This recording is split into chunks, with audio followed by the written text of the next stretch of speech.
최근 몰래카메라 범죄가 기승을 부리면서 초소형 카메라 판매를 제한하자는 국민청원까지 올라왔습니다. 대전에서는 이른바 묻지마 방화 사건이 벌어져 경찰이 관련 혐의를 조사하고 있습니다. 승재현 한국형사법무정책연구원 연구위원과 함께 주요 사건 사고 소식들 짚어보겠습니다. 어서 오십시오. 네, 안녕하세요. 네네. 네, 최근 이른바 몰래카메라 범죄가 계속 나오고 있는데 관련된 그래픽을 저희가 준비를 했습니다. 그래픽을 네네. 먼저 좀 띄워주시겠습니까? 네, 최근에 언론에 보도된 몰래카메라 범죄입니다. 일단 지난달 10월 30일이죠.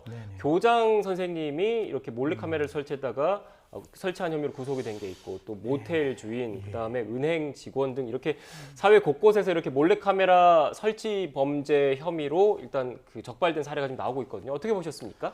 사실 이제 촬영하는 방법 자체가 이제 몰래 이제 찍었는 거지. 저는 100% 100% 불법 촬영물이겠죠. 네. 사실 지금 나와 있는 저 세 가지 범죄를 보면 저는 사회적으로 가장 우리가 지탱해야 될 신뢰를 전면적으로 깨트리는 범죄라고 생각합니다. 사실 교장 선생님이 있는 학교가 초등학교예요. 초등학교면 저희들이 교육학을 페다고지라고 이야기하는데 페다고지라는 것은 어린아이들에게 길을 가르쳐 준다는 의미인데 네. 과연 교장 선생님이 저러한 행동을 했다는 것에 대해서 우리가 어떻게 받아들여야 할 것인가라는 문제와 두 번째, 사실 모텔이라는 곳은 저희들이 어떤 여행을 가다가 쉴 수 있는 공간이고 그 쉴 수 있는 공간에 들어갔을 때 나의 개인적인 어떤 프라이버시는 반드시 보장받는다는 전제로 가야 되는데 손님도 아니고 거기에 있는 주인이 그 투숙객들에게 불법 촬영을 했다는 거는 제가 봤을 때 굉장히 좀 심각한 문제가 아닌가. 예. 그다음 마지막으로 저희 매일 이렇게 봐야 되는 얼굴이잖아요. 오늘도 보고 내일도 보고 네. 모레도 보면 정말 동료애와 같은 직장의 어떤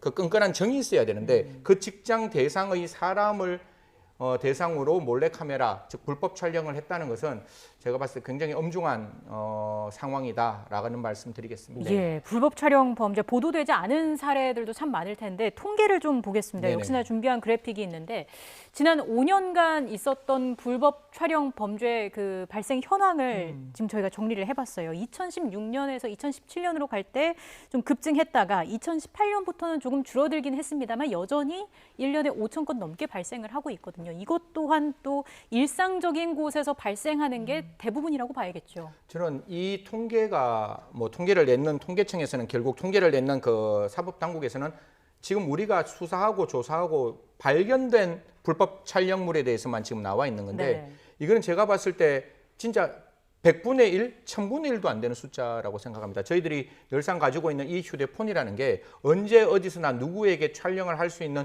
굉장히 좀 손쉬운 도구이다 보니까 그게 불법 촬영을 하고 난 다음에 내가 이 안에 그 촬영물을 가지고 있는 순간 그 누구도 이걸 알 수 없는 방법이거든요. 다만 그 피해자는 분명히 그러한 어떤 불법 촬영을 당한 피해자임에도 불구하고 우리 국가당국에서 어떻게 찾을 수 없는 영역이기 때문에 이런 범죄의 수는 굉장히 빙산의 일각이라는 말씀과 함께 사실 저도 되게 불안해요. 무슨 말인가 하면 요새는 어떤 젠더의 문제에서 남녀 문제를 떠나서 불법 촬영물이 어디에서나 설치되어 있는 네. 과정이기 때문에 저도 정말로 급한 일이 아니면 대중에서 누구나 사용할 수 있는 화장실에 잘 안 가려고 하는 그런 어떤 생각이 들고 이런 거는 거듭 말씀드리지만 우리 사회가 지탱하고 있는 그런 신뢰 자산이라는 게 무너질 수 있는 그런 어떤 영역이기 때문에 이런 부분에 대해서 국가가 조금 더 적극적으로 나중에 말하겠지만 좀 엄격하게 처벌하는 것과 동시에 과연 이것을 어떻게 예방할 수 있을지도 같이 고민해야 된다라는 말씀드리겠습니다. 네, 지금 이 그래픽을 놓고 다시 한번 추가로 좀 질문을 드리겠습니다. 그러니까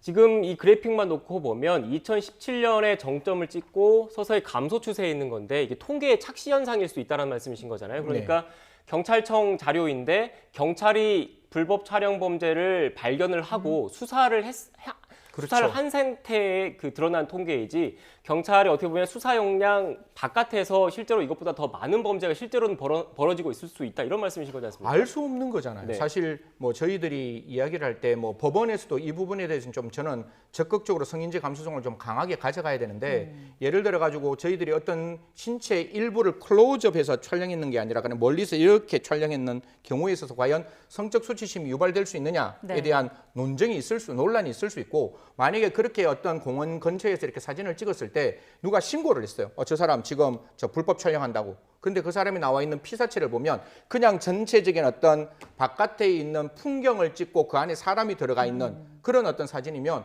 이게 무슨 불법 촬영물이냐? 우리 불법 촬영물은 우리 성폭력 처벌법 14조에 성적 수치심을 유발해야 되는데. 네. 네. 근데 전체적으로 찍은 사진 보면 그게 안 나올 수가 있는데 저는 무슨 이야기를 하고 싶은가 하면 사진을 피사체와 같이 풍경을 찍었다 할지라도 이렇게 클로즈업에가 당길 수가 있잖아요. 예. 당기면 분명히 성적 수치심이 유발될 수 있는 상황이 있을 수도 있는 일이거든요. 그렇기 때문에 지금 같은 경우에 법원도 그렇고 경찰도 그렇고 불법 촬영물이 신고되지 않고 발견되지 않는 숫자는 사실상 그거는 수사 역량 바깥에 있는 문제일 수밖에 없지만 적어도 신고된 어떤 그 불법 촬영에 대해서는 구체적으로 이게 성적 수치심을 유발할 수 있는지를 정말 뭐 시청자 여러분께 좀 죄송스러운 말씀이지만 찍은 사람의 기준으로 보는 게 아니라 피해자 입장의 네. 마음에서 봐야 된다. 이런 말씀 꼭 드리고 싶습니다. 앞서서 엄격히 처벌을 하고 예방에 대한 고민이 필요하다 이런 말씀을 해주셨는데 이 초소형 카메라에 대해서 좀 판매나 구매 자체를 좀 규제하자 이런 목소리도 있더라고요. 이건 현실적으로 어떻습니까? 제가 이 질문 받은 거 벌써 10년 전에 질문을 받았습니다. 이런 불법 촬영물에 대해서 초소형 카메라에 대한 관리 체계를 좀 네. 만들어내자라고 하는데 사실 우리가 불법 촬영물에 대한 전수조사, 그러니까 전체적인 내용을 보면 거의 90% 넘게 이 휴대폰으로 촬영하는 거지 또 초소형 카메라로 촬영하는 경우는 그렇게 많지 않는데 문제는 초소형 카메라로 촬영하는 게 계획적이고 반복적이고 지속적인 범죄이기 때문에 네. 문제가 되는 거예요. 지금 나와 있는 교장 케이스도 그렇고 그다음에 모텔 케이스도 그렇고 그런 것들이 그냥 우연하게 상황적으로 만들어진 그런 어떤 상황에서 불법 촬영하는 게 아니라 그 오는 손님들 전부를 계속적으로 촬영했는 것이고 거기에 화장실에 오는 그 학교 선생님들을 촬영했는 거기 때문에 초소형 카메라에 대한 관리 체계는 만들어져야 한다라는 것이고 분명히 저희들이 뭐 이런 이야기합니다. 내 돈 내가 쓰는데 왜 국가가 개입하느냐 이런 이야기 하는데 저희들이 일정 부분 이상 검은을 찾거나 검은을 이제 예금을 하면 그게 어디서부터 나온 돈인지 그 돈을 왜 찾는지에 대한 신고를 하도록 되어 있어요. 예. 그러면 초소형 카메라가 필요한 사람들은 존재할 거 아니에요. 네. 그럼 존재하는 사람이 내가 육하 원칙에 따라서 이런 이유로 이렇게 카메라를 구입하고 사용할 것이다 라고 말을 한다면 그 부분에 대해서 기입하고 신원을 확인하고 난 다음에 그 신원은 절대로 외부에 드러나지 않는 제대로 된 어떤 법 체계를 만들어낸다면 저는 초소형 카메라 분명히 긍정적인 측면으로 사용할 수 있는 부분도 있지만 불법하게 촬영되는 경우에 있어서는 계속적이고 반복적으로 피해자가 무한대로 확산될 수 있는 상황이기 때문에 좀 관리 체계가 필요하다는 말씀 드리겠습니다. 네. 앞선 그래픽을 통해서도 잠시 나갔는데 이런 우려가 계속 제기가 되니까 정치권 차원에서도 뭔가 제대로 관리할 수 있는 방안들이 계속 거론은 되는 것 같더라고요. 그런데 진전은 지금 없는 것 같다는 느낌이 듭니다. 지금 이 법안 같은 경우에 국회에 계류 중인데 가장 네. 큰 이유는 뭐라고 보십니까? 기본적으로 뭐 이 말씀 드리면 좀 네. 죄송스러운데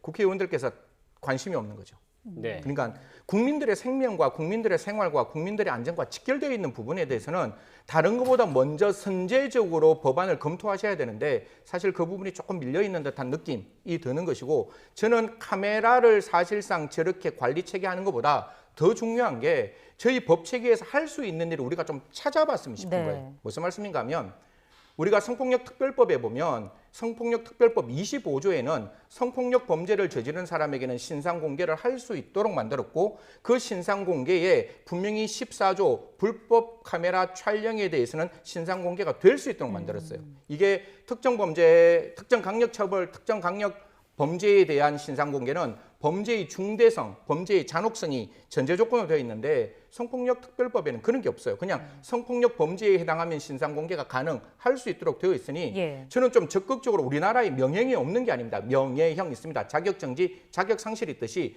적어도 이러한 불법 촬영을 하는 사람이 이런 얘기예요. 나는 장난삼아, 나는 그건 충동적으로 나도 모르게 찍었다는데 그 충동을 억제하기 위해서는 저는 좀 적극적인 신상 공개 필요한 거 아니냐. 법에 있으니까요. 분명히 불법 촬영하면 그거는 신상공개 대상이고 그 내용에 관계없이 신상공개할 수 있으니 적극적인 신상공개를 하자. 이게 첫 번째 제가 주장하는 입장이고 두 번째는 우리 형사소송법에 보면 배상명령 제도라는 게 있어요. 예. 이게 뭔가 하면 형사소송에서 민사소송까지 같이 하는 거거든요.